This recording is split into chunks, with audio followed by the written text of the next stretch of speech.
Geopolitics, Strategy, and Diplomacy.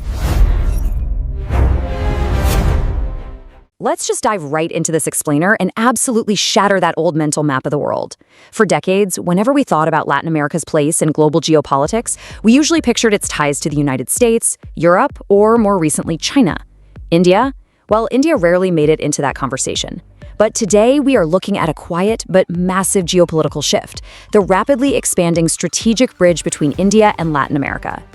I mean, just look at this number, $50 billion. By 2023, bilateral trade between these two powerhouses hit $50 billion. That is a staggering 100-fold increase since the 1990s. This isn't just some symbolic diplomatic outreach anymore, you know? This relationship has moved from mere potential to serious, hard substance. We are literally talking about the emergence of a completely new global equation. So, here is our roadmap for today.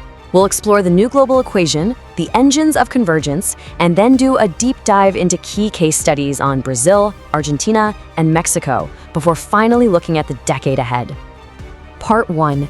The new global equation, South-South cooperation.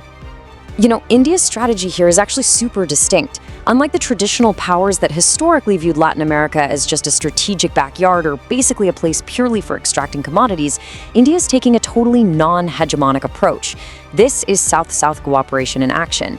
India is engaging with Latin American nations as sovereign equals to build diversified, resilient global supply chains, rather than relying on coercion or great power pressure. Moving on to Part 2, Engines of Convergence. 3 core pillars. So what's actually powering this? It comes down to 3 core pillars. First up, energy security. Second is healthcare diplomacy, and this one is deeply human. We are literally talking about patients across Latin America getting access to affordable Indian generic medicines for life-saving cancer and HIV care. Not to mention the massive enduring trust forged during the pandemic through India's Vaccine Maitri initiative. And third, critical minerals, which are the absolute building blocks of our technological future. Let's actually zoom in on that energy pillar for a second.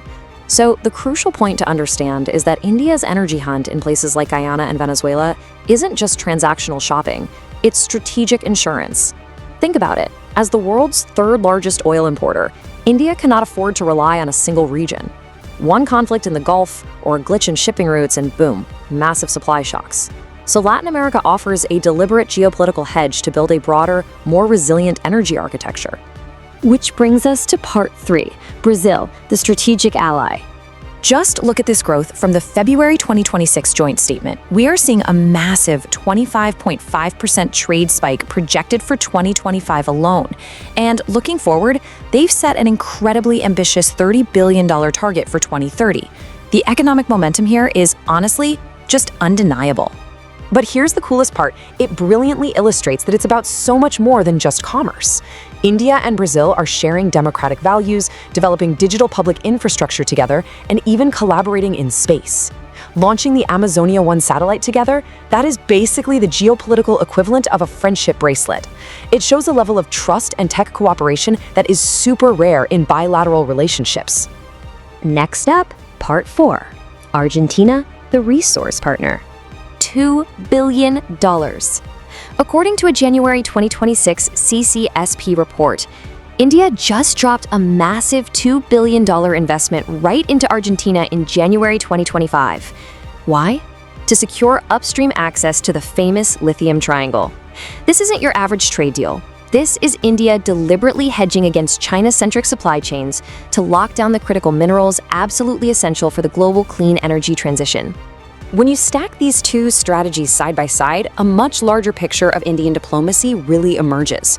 With Brazil, it's about comprehensive strategic and tech alignment. But with Argentina, it's highly pragmatic resource security, hyper-focused on lithium and food systems like edible oils and pulses. It just goes to show how flexible, practical, and heavily tailored India's approach is to what each specific partner brings to the table. All right, Part 5, Mexico. The economic gateway.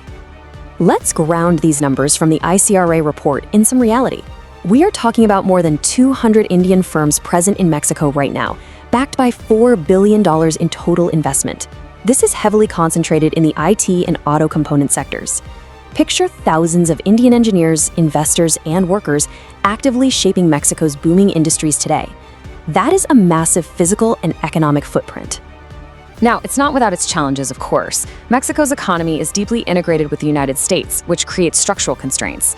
For example, recent Mexican tariff reforms impact non-FTA partners like India, directly affecting key areas like the auto sector. And this perfectly explains why India's proposal for a preferential trade agreement is so incredibly urgent right now. All this amazing economic potential has to be institutionally protected against shifting tariff hurdles if it's going to keep growing. Finally, Part 6, the decade ahead, a global south shift. So what does this all mean? Well, we aren't just looking at random isolated trade deals anymore. The actual map of global influence has fundamentally changed. By bringing together Latin America's immense resources and regional weight with India's sheer scale, industrial demand, and tech capabilities, we are literally witnessing the creation of a durable, practical bridge straight across the global south. It is a strategic relationship whose time has absolutely come. And hey, a massive shout out to the community making these insights possible. This explainer is brought to you by HispanicIndia, promoted by the fantastic Ravi Kumar, a renowned Hispanist, linguist, and lawyer who is out there bridging these two incredible regions every single day.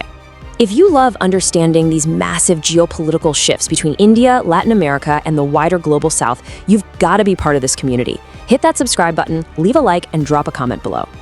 Before we wrap up, I want to leave you with a provocative thought to debate down in those comments.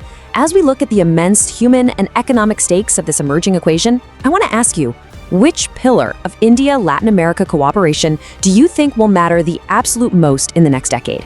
Is it energy, critical minerals, trade, pharmaceuticals, or technology? Let me know your thoughts down below. Thanks so much for joining me on this explainer, and keep learning. Drop your take in the comments and subscribe to Hispanic India for high-impact geopolitics connecting India, Europe, and Latin America.